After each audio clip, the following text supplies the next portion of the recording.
Hello, bachcho, let's see question. A glass rod diameter D1, 1.5 mm inserted symmetrically into a glass capillary tube inside the diameter D2, 2.0. Then the whole arrangement is vertically oriented and brought in contact with the surface of the water. To what height will the water rise in the capillary? Take surface tension 75 milli Newton per meter. तो बच्चों की concept देखेंगे अपन यहाँ पर, तो की concept क्या है? की कॉन्सेप्ट है आपका यहाँ पे कैपिलरी एक्शन। कैपिलरी एक्शन, ठीक है। तो मान लो अपने पास इस तरह से एक डायमीटर है और ये बाहर वाली ट्यूब हो गई आपकी, ठीक है।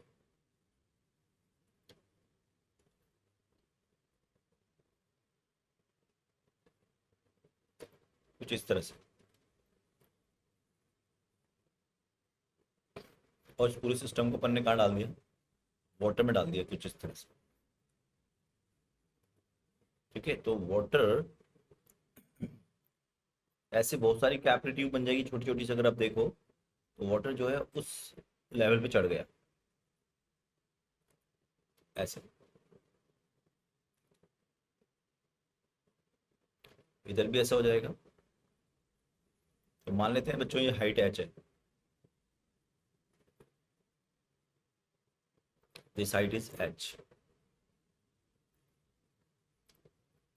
ये डायमीटर इसका D1 है और ये डायमीटर इसका D2 है।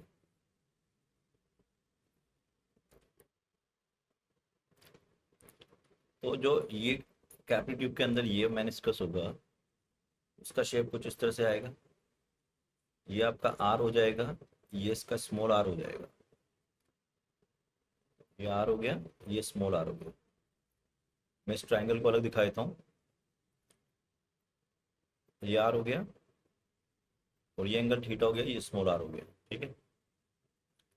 तो हाइट जो हो जाएगा बच्चों, वो हो जाएगा 2t cos theta and divide by of small r rho into g, so that h is equal to 2t cos, छोटा एंगल है उसको हम 1 मानते हैं।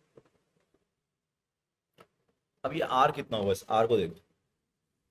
तो ये आर जो होगा वो चीज ये होगी, इसका आधा। तो एच जो हो जाएगा वो हो जाएगा आपका 2t, आर को लिख सकता हूं मैं R2 minus R1 into of rho g by 2। तो ये हो जाएगा आपका 4t upon R2 minus R1 या D2 माइनस D1, एक ही बात है ना। R2 को मैं यहाँ पे D2 माइनस D1 भी कर सकता हूँ।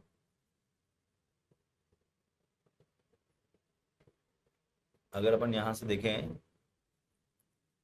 आप ये देखो कि आपको ये दिया हुआ है D1, ठीक है। और एक ये दिया हुआ है आपको D2। तो D2 माइनस D1 कितना हो जाएगा? वो ये हो जाएगा और इसका आधा, ठीक है। तो ये हो जाएगा आपका D2 minus D1 by 2, D2 minus D1 into rho G. T कितना है आपका? 75 milli 10 power -3 over 0.5 mm D2 minus D1 minus 3 into G 10। अब अगर आप देखें तो इससे ये चला गया, इससे ये चला गया, और ये हो गया आपका 15।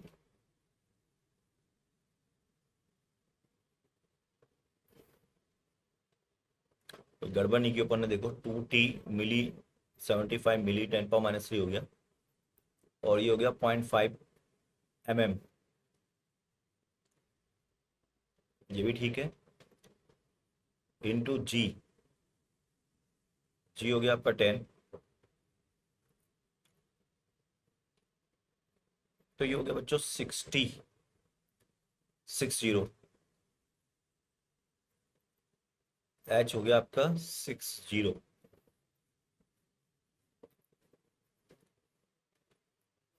2t, 4t, t 10⁻³ क्योंकि मिली में दे रखा है, और ये मिलीमीटर में आया d2 अच्छा आपने ये भूल गए ना, आपको डेंसिटी तो लिखनी थी r⁻³ इंटू जी।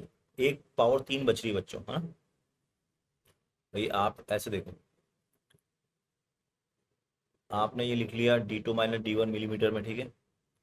फिर डेंसिटी तो लिखना था अपन को, ये डेंसिटी लिख दिया, फिर ये जी लिख दिया, ये सब कट गए और ऊपर गया -3, तो ये आ जाएगा, ये हो गया मीटर में, तो ये हो गया 6 सेंटीमीटर। तो फाइनल आंसर हो गया बच्चों आपका first, final answer is your first, and I hope you understood it. Best of luck.